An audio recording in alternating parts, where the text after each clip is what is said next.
On est en live, Fabienne, c'est à toi.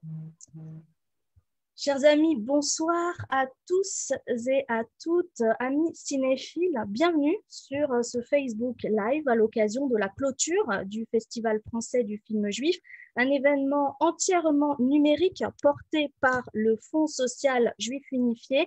Alors, vous avez été très nombreux à nous suivre, près de 3000 visionnages dans toute la France, le cinéma dans votre salon depuis le 19 janvier maintenant. Et pour la clôture de ce festival exceptionnel, eh bien, nous souhaitions vous proposer un événement tout aussi exceptionnel, une rencontre en direct autour du documentaire Olsi, Olsi Perry, un parcours époustouflant, inspirant, que retrace le magnifique film inédit de Danny Menken, qui porte le même nom, donc Olsi. Un film qui est disponible sur le site du festival jusqu'à demain. Je vous rappelle l'adresse fffj.fr, fffj.fr.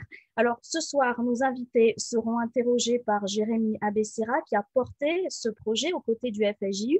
Jérémy, merci, et l'interview sera interprétée en direct, donc en français, par Jules Davio, que je remercie également. Un grand merci aussi à Jonas Belaïch, directeur adjoint de l'action jeunesse du FSJU, sans qui ce direct n'aurait pas été possible. Alors, vous pouvez dès à présent poser vos questions sur vos écrans, donc en bas de vos écrans, et nos invités, eh bien, y répondront en fin d'interview. Et avant de leur donner la parole, eh bien, au nom du Fonds social juif unifié, un grand merci, cher public, à vous d'avoir été si nombreux à participer à cette première édition du Festival français du film juif. Nous vous donnons d'ores et déjà rendez-vous l'année prochaine et nous l'espérons en présentiel cette fois. D'ici là, le FSJU vous prépare d'autres très beaux projets culturels. Restez donc connectés en notre compagnie. Très, très belle soirée et à bientôt. Merci beaucoup Fabienne, et je suis très content de pouvoir terminer ce festival avec un débat très intéressant en perspective. I will now switch to English, and I would like to welcome the director of Olsi, Danny Menken. Thank you so much for being with us, Danny. Hello, Jeremy. Hello, thank you so much. Fun to be here with you again. And I would like also to welcome Jules Davio, who is going to be translating our little debate. So, Bonjour. to start, a little introduction. Danny Menken, for those of you who don't know him, is a 2-time Israeli Academy Award filmmaker for the film 39 Pounds of Love and Is That You? He's also the director of the film On the Map about Maccabi 1977. And many other films, including pictures of his life that has been shown in the Toronto Jewish Film Festival. So I would like to introduce that. I will let Jules translate. Bien, pour ceux qui ne le connaissent pas encore, je vous présente Danny Menken, qui est un réalisateur israélien qui a gagné à 2 reprises l'Oscar israélien pour les films suivants, 39 Pounds of Love et Is That You? Vous le connaissez peut-être aussi pour le réalisateur du film On the Map, qui traite de Maccabi 1977. Et il a déjà été présenté au Festival du film de Toronto. Je vais maintenant passer aux questions. Danny, my first question, of course, is most people in Israel know Olsi Perry, at least most people who were in his generation. But what's your personal connection with Olsi Perry, and what made you decide to make this film? La plupart des Israéliens connaissent bien sûr Olsi Perry et se souviennent de lui pour ses années de gloire avec Maccabi, ou en tout cas ceux qui sont de sa génération. Ce que j'aimerais vous poser comme question, c'est de savoir quel est le rapport qui vous lie à Olsi, et puis ensuite, à travers ça, ce qui vous a poussé à réaliser le film en question. Yeah, so for me, Olsi and the entire 1977 team were my childhood heroes. You know, for everyone in Israel, we looked up to them because they really changed the country with what they have done by beating the Russians during the Cold War. I always knew once I completed On the Map, which was a big movie about that team, that the biggest story I have because of everything he went through in his life, this unbelievable roller coaster and love story, redemption, and the entire unbelievable journey that he took. I knew that Olsi Perry is the story that I want to tell in a separate film. And I'm very happy that Olsi did open up to me and shared not only the wonderful achievement that he had, but also the hardship that he faced, which made the movie and his story so significant and inspiring. Thank you. Thank you. Eh bien, moi, quand j'ai grandi l'équipe de 1977, étant gamin, c'était nos héros d'enfance. On les regardait en vie. Ils ont véritablement changé le pays. Ils ont entre autres battu l'équipe russe pendant la guerre froide, ce qui n'était pas rien. Et quand j'ai réalisé mon film On the Map, qui était un film sur l'équipe Maccabi, bien sûr, il en faisait partie. Et c'est là que je me suis rendu compte que c'était vraiment sur lui que je voulais faire un film, que c'était lui l'histoire à travers sa vie qui a été une montagne russe, son histoire d'amour et puis ensuite sa rédemption. Et je suis définitivement très heureux qu'il ait consenti à s'ouvrir à moi, autant au niveau de ses succès professionnels qu'au niveau de ses moments qui étaient pour le moins plus difficiles. Thank you so much, Danny. And you talked about opening up. Can you tell us a little bit, how did you convince Olsi to open up to you? And was it easy to convince him to kind of give all his life, his entire life for you on screen? Vous venez de nous parler de l'extraordinaire ouverture de Olsi. J'aimerais savoir comment vous avez réussi à le convaincre de s'ouvrir à ce point-là et sur tous les différents aspects de sa vie de façon générale. Ouais. Yeah, so the answer is it was not easy to have him open up and share his story because it had to do with things that he wanted to run away from. And the fact that he didn't show up to a game when everybody started to question what is going on with him. And you're talking about the biggest star of the country, somebody who literally changed the country. And he was an icon. He was the first African-American player that came to Israel, at least in people's point of view, he's known to be the first. He had a huge love story with the top model of Israel.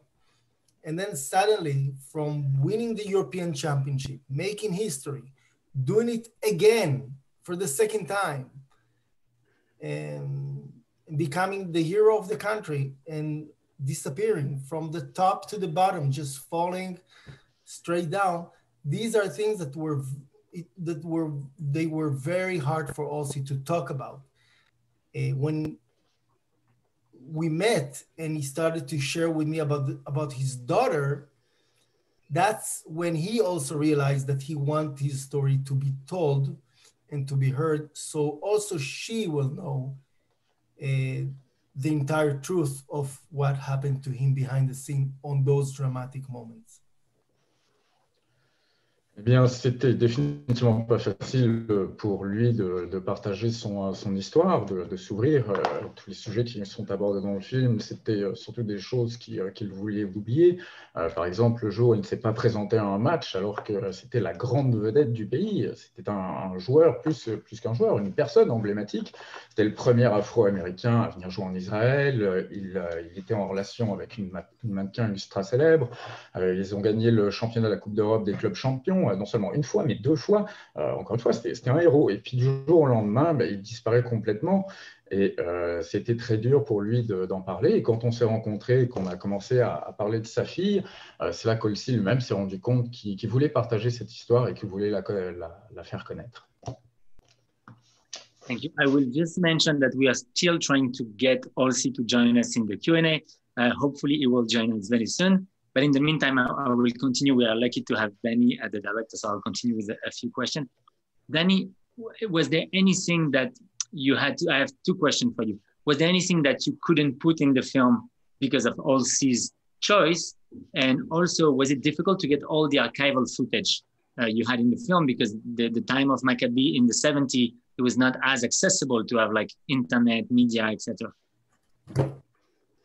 Eh bien, tout d'abord, j'aimerais vous préciser qu'Olsi devrait être des nôtres et devrait se joindre à nous incessamment sous peu. Mais dans l'intervalle, je vais poursuivre avec Dany, que nous avons la chance d'avoir avec nous. Je voudrais savoir, Dany, s'il y a des sujets ou des aspects de la vie d'Olsi qu'il n'a pas voulu que vous abordiez. Et la deuxième question, si ça a été difficile pour vous de vous procurer des images d'archives, sachant qu'à l'époque de Maccabee, il n'y avait pas l'Internet et toutes ces informations n'étaient pas forcément documentées. Go ahead, Dany. Yeah, so for Olsi's credit, once he committed to making this film, he said everything will be on the table, and he did not ask me to take out anything, even though he may have wanted to. I mean, I believe he may have wanted to take things and cut them out, not only from the movie, but from his life. Because he spent 10 years in jail and in prison because of the mistakes he has made, and he paid for them. So this is one aspect of things. The other aspect was the fact that it was a healing process for Olsi to see his life from the outside, and I believe there are no more questions. There is nothing in the closet for him. And it's, in my point of view, or my impression is that it was also therapeutic to him. Regarding your question about the archive footage, that is the challenge that I had during On the Map. And also is how can I bring this to life and not have it just a movie with talking heads, people talking here and there, and you don't see anything. So in order to bring the movie to life, to make it feel like a drama, I researched a lot, and that was also part of the more expensive part of the film, to acquire a lot of footage. And there were some moments that I was not there. And here I want to give the credit to my wonderful collaborator, Asaf Zellner, who is also Olsi's family. And he's a wonderful animator. And we could recreate some moments of Olsi with Tammy that there was no documentation for. And we were able to bring that to life and make this film more impactful. Eh bien, pour tout vous dire, quand Olsi s'est engagé, il n'est pas allé de main morte, il a tout mis sur la table et son approche était on n'enlève absolument rien, on dit tout. Bien évidemment, il aurait sans doute préféré garder certaines choses secrètes, ses erreurs passées pour lesquelles il a d'ailleurs payé, comme ses 10 années en prison. Mais d'en parler, de rendre ça public, c'était véritablement un processus de guérison. On peut même dire que c'était thérapeutique parce que tout est sorti. Maintenant, en ce qui a trait à la deuxième question sur les images d'archives, ça a plutôt été un gros défi quand j'ai tourné On the Map. Et puis pour le film actuel, en fait, Olsi voulait absolument rendre ça vivant, que ce ne soit pas simplement qu'on filme deux personnes qui se parlent dans un salon, et pour rendre ça vivant, en faire un peu une tragédie. J'ai pu compter sur lui, et puis également sur mon collaborateur, dont je souligne l'apport, Asaf Zellner, un grand animateur, et puis de la famille d'Olsi, qui nous a permis de remplacer des documents d'archives qui n'existaient pas, par exemple pour la relation d'Olsi avec Tammy. Et puis, à un autre niveau, les images d'archives, je dois vous dire que ça a sérieusement grévé mon budget. Thank you, Dany. Was there any surprise for you while making the film? Was there anything you didn't know about Olsi and that you think most Israelis didn't know of his life, of his relationship with Tammy, of his connection with Israel, of his Judaism? Any surprise that was a shock for you?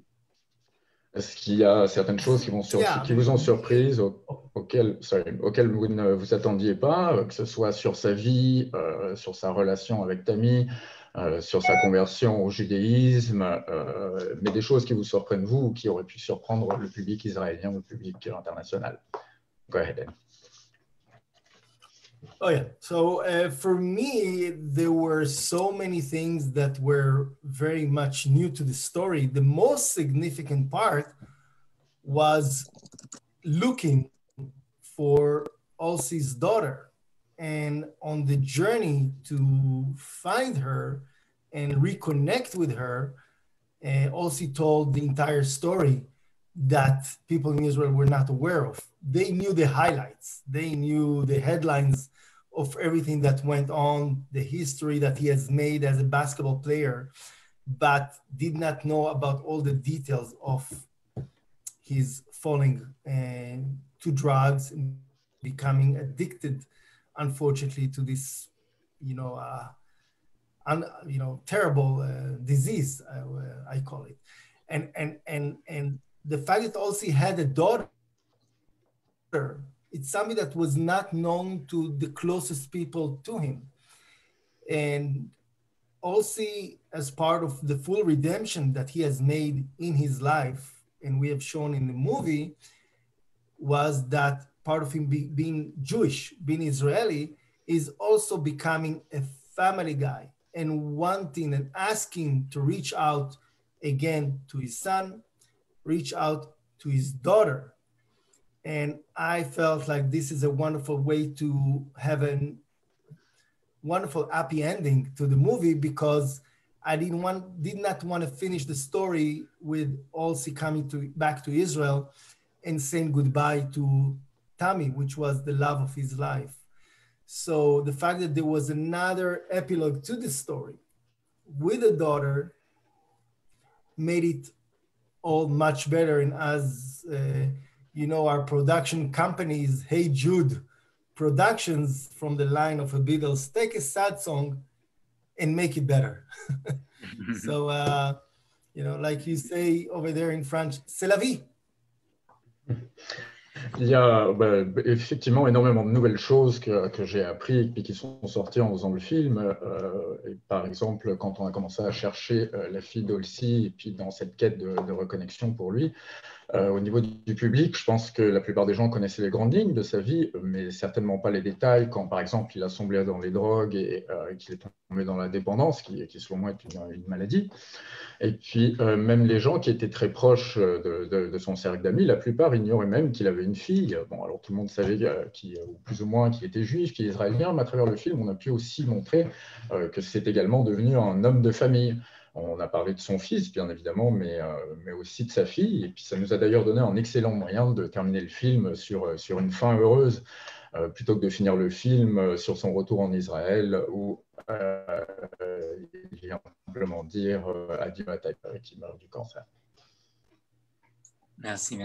Thank you, Olsey. I want to remind everybody that... Pardon. Jules, tu avais fini, excuse-moi. Okay. Je veux juste rappeler à tout le monde que vous pouvez poser des questions sur Facebook si vous voulez à Danny. We have the first question from Mark. You put some animation in your documentary, some beautifully crafted animation that I'm curious about also.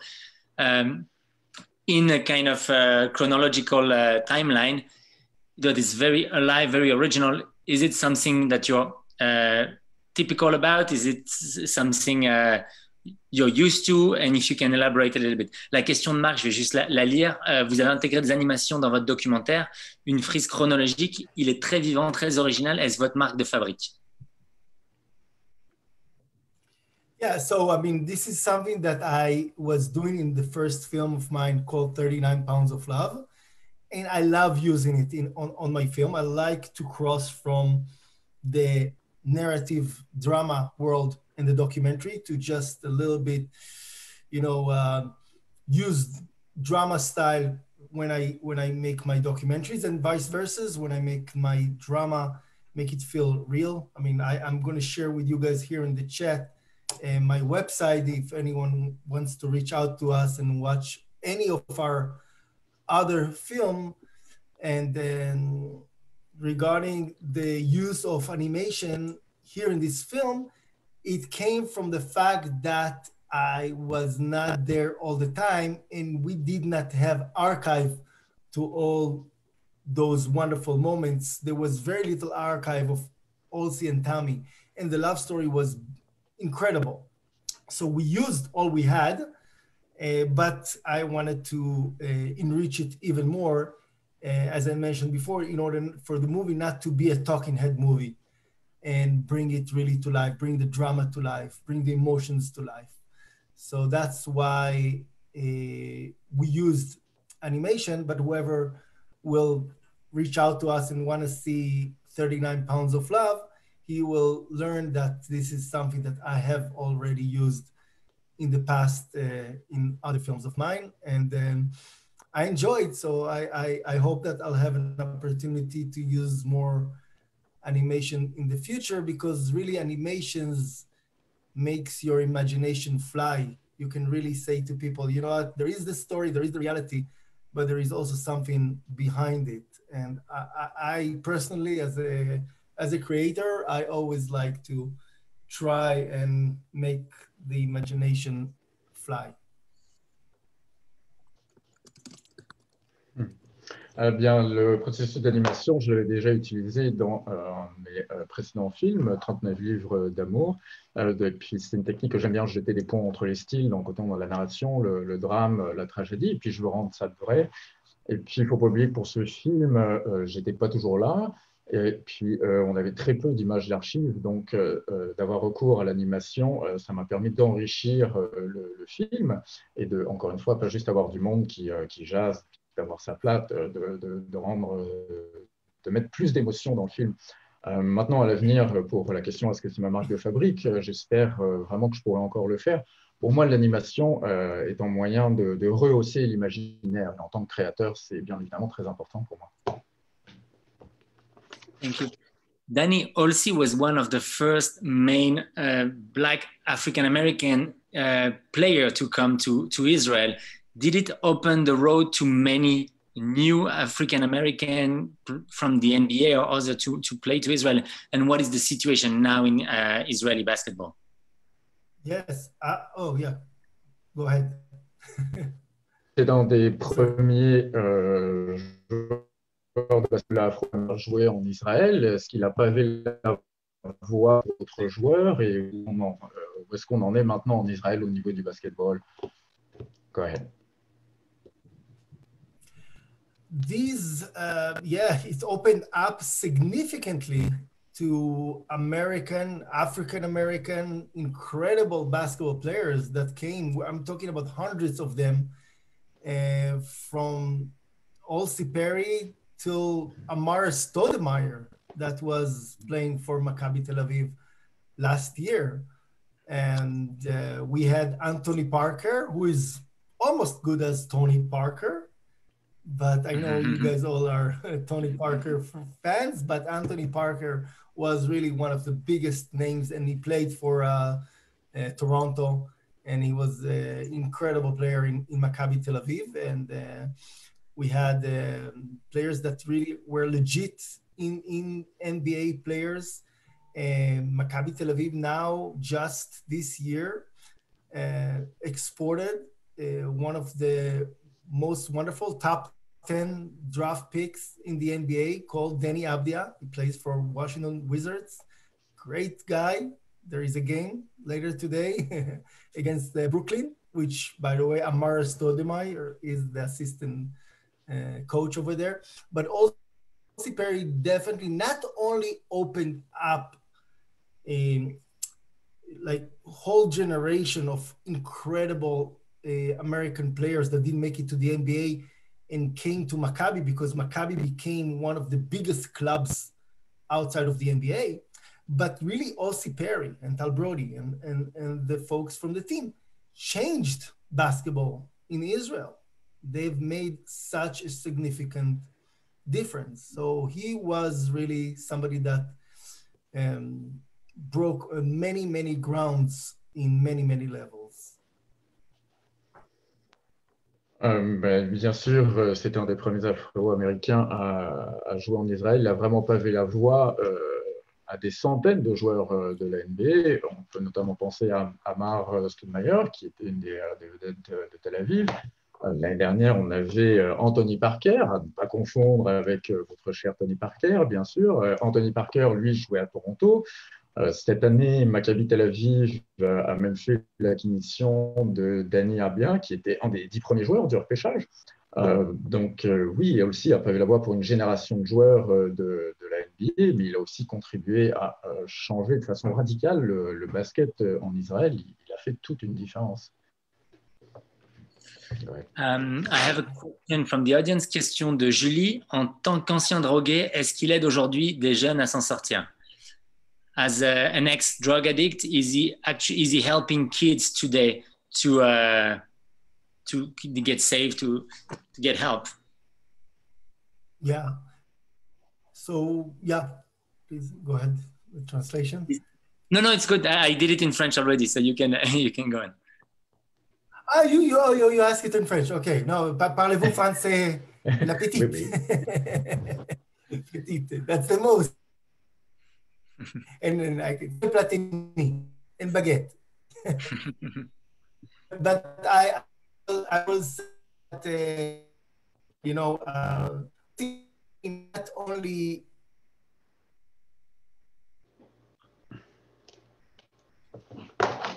Danny, I think we lost you a little bit. Danny? Can you hear us? I think we might have lost Danny. On va attendre une petite seconde, on va essayer de relancer ça.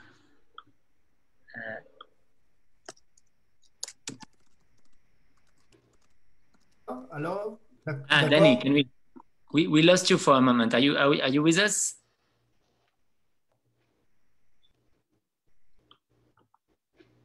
Seems like on a l'impression qu'il a des problèmes avec Internet. Ok. On va attendre quelques secondes. Il va probablement se reconnecter. Je vous prie de m'excuser pour les problèmes techniques.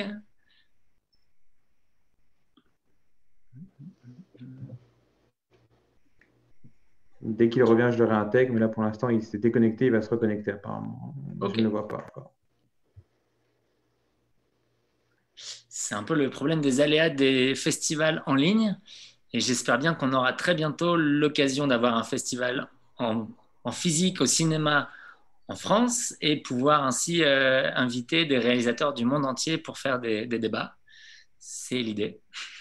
Mais en attendant, ça nous permet quand même de, quand ils sont disponibles et quand l'Internet fonctionne, de discuter avec des gens, des réalisateurs et autres. J'espère que Danny va revenir. Ça serait une bonne chose. Je vais essayer de le contacter.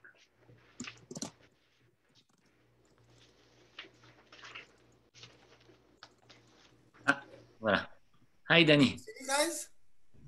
Yeah, sorry, we lost you for a moment, but I think now you're here. Yeah, I know. The funny thing is that I saw you guys looking for me, and then I logged up again. But I think this is part of 2020 and 2021.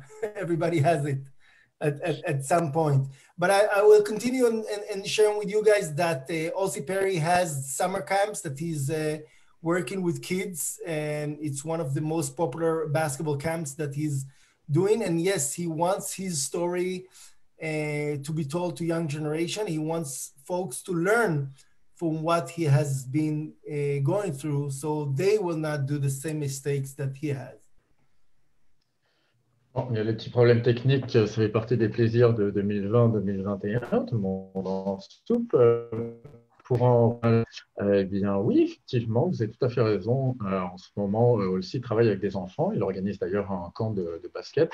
Et c'est très important pour lui que son histoire soit racontée, que les jeunes en soient informés et puis qu'à terme, ils ne commettent pas les mêmes erreurs que lui. And next, question de Robert. Quelle a été la réaction de Olsi en arrivant en Israël et quel regard il porte aujourd'hui sur ce pays? So what was Olsi's reaction when he arrived in Israel at the very beginning? And how does it look Israel today? What's his connection? And that was one of my questions also, because I think the film is a little bit of a love story also between Olsi and Israel. So why is this relationship as today? Absolutely, Jeremy, you're correct. The movie is in many ways a love story between Olsi and Israel, between an African American that faced racism in the United States and now saw something else in Israel, and the way the country embraced him and the way he embraced the country, that was the engine to the fact that he's in Israel until today. He became Israeli, he became Jewish, he changed his name to Elisha Ben Avraham. He still uses Olsi Perry because that's his brand, but he got a Jewish Israeli name, Elisha Ben Avraham.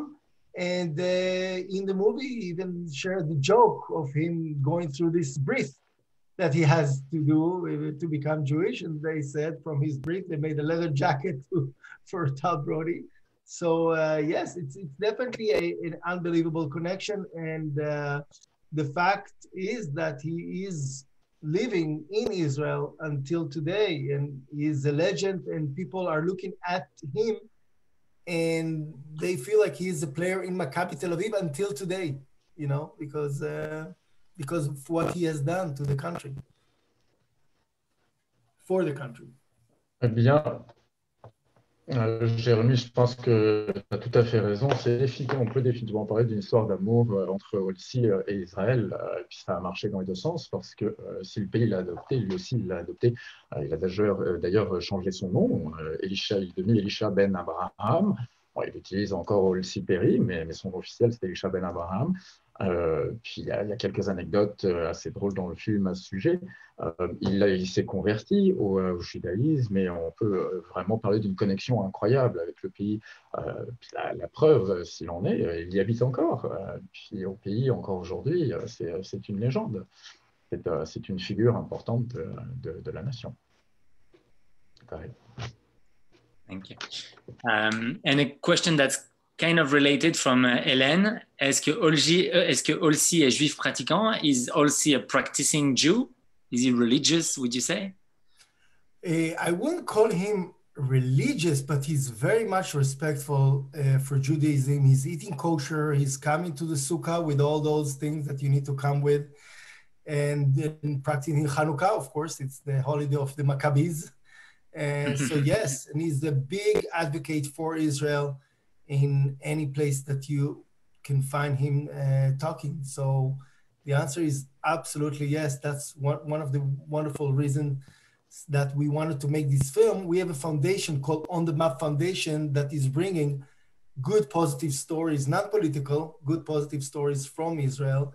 And Olsi is definitely part of it. And I can share also with you guys that I'm working on a narrative feature film, dramatic feature film based on Olsi's story. So whoever wants to join our production team to make this dream come true and happen, and bring a wonderful actor to play Olsi, please go to heyjudeproductions.com and be in touch with our team. And yes, we think that's one of the beauty of his story, that it crosses religion, crosses races, and it's much greater than just a sports story. It is really a love story, not between him and Tammy, not between him and the team, but between him and the country.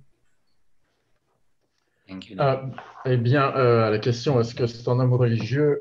Je ne sais pas, mais il est définitivement très respectueux de la religion et de la culture. Par exemple, il mange kasher, il pratique Hanouka, il amène à cette occasion toutes les petites bébelles qu'il faut. C'est carrément devenu un grand porte-parole de l'État d'Israël. Et puis, à travers ma fondation On the Map, on essaie de retranscrire ou de narrer des histoires positives. Et aussi, on fait définitivement partie. J'ai d'ailleurs l'intention de faire un film sur les différentes histoires d'Olsi. Et puis, pour que ce projet prenne corps, on a besoin de gens motivés. Alors, n'hésitez pas à vous joindre à l'équipe. Et puis, écoutez, la beauté de son histoire, c'est que ça va au-delà de la race, de la religion, du sport ou de l'amour. C'est global. Merci. And I have like two questions that are very connected. That was one of my interests also. Can you talk a bit about the relationship that he has with his family in the US, and what role did it play in his life today? The connection with his daughter, and where is that? And are they actually coming to visit him in Israel? J'aimerais maintenant vous poser deux questions qui sont reliées. Parler de la relation avec sa famille aux États-Unis et puis la connexion avec sa fille. Est-ce qu'il a prévu d'aller leur rendre visite ou est-ce qu'elle a prévu de venir faire en Israël? Go ahead, Danny. Yeah, so there were two kinds of relationships. First, it was with his son, that in many ways, this was his first choice to go to Israel right when his son was born.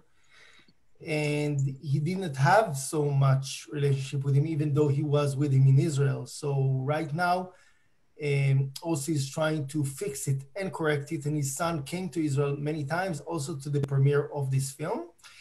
Regarding his daughter, also as he's doing a full redemption and reaching out to his family, and he's in touch with his daughter, Sierra. She's a wonderful girl.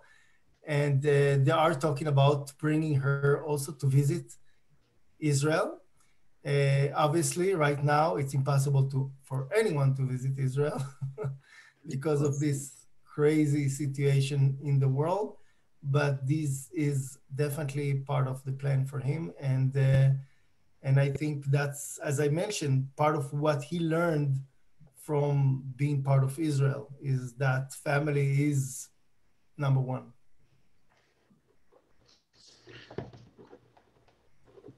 Eh bien, je pense qu'au niveau de sa connexion avec ses enfants, on peut parler de deux types de relations. Il y a tout d'abord celle avec son fils. Olsi avait décidé d'aller en Israël quand son fils est né, donc il n'y avait pas une véritable relation à ce niveau-là. Et puis, mais c'est quelque chose sur quoi il a travaillé, et puis on le voit dans le film. Et puis, son fils était d'ailleurs à la première du film, donc Olsi était très heureux. Et puis maintenant, le deuxième volet, c'est au niveau de sa fille. À travers son parcours de rédemption, ça lui a permis de la retrouver et ils sont désormais en contact régulier avec Sierra, sa fille. D'ailleurs, ils avaient en tout cas un projet de voyage pour la faire venir en Israël. Pour des raisons évidentes, ce n'est pas possible dans les médias. Mais cet aspect de la famille fait véritablement partie de ce qu'il a appris en étant israélien, c'est que la famille prime surtout. Danny, on behalf of the FSU, on behalf of all of us, and for me, I would like to thank you. Thank you for making this film. As you were talking about your next project, I really hope that you will be able to gather all the support to make an even bigger film and that you will continue with Jude production. Si tu veux traduire, Jules, après je finirai. Bien, je vous remercie infiniment au nom du festival, en mon nom propre, Danny, d'avoir fait ce film et puis bien évidemment d'avoir pris le temps de nous parler ce soir. J'espère que vous obtiendrez le soutien requis pour faire le projet dont vous nous avez parlé tantôt et que votre maison de production Jude continuera sur cette si belle lancée. Et je voulais également remercier Fabienne, remercier le FSU, remercier tout le monde d'avoir aidé à mettre en place ce festival et de faire venir ces débats, ces discussions. I wish you all the best, Danny, in your future work. And I hope we will be able to connect, hopefully in person, for the next discussion and be able to show your next film in the big screen. That's the best wish I can have. Yeah.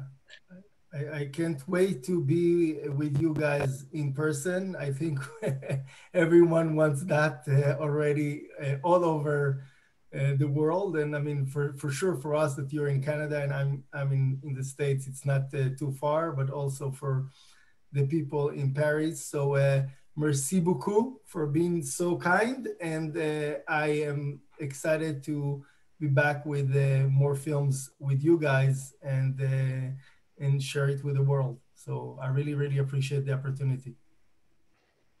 Okay. Jérémy a remercié Danny, lui a souhaité bonne chance dans ses projets en espérant pouvoir le rencontrer prochainement en personne et puis pouvoir projeter son film sur un véritable écran, en tout cas le prochain. C'est à quoi Danny a répondu que, oui, évidemment, tout le monde est à cette année tout à fait, qu'on soit au Canada, aux États-Unis ou à Paris.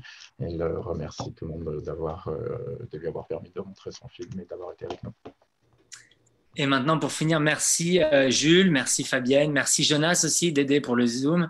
Un dernier rappel que le film est encore disponible jusqu'à demain, fffj.fr. Allsy, please not to be missed. Merci, thank you very much. À bientôt.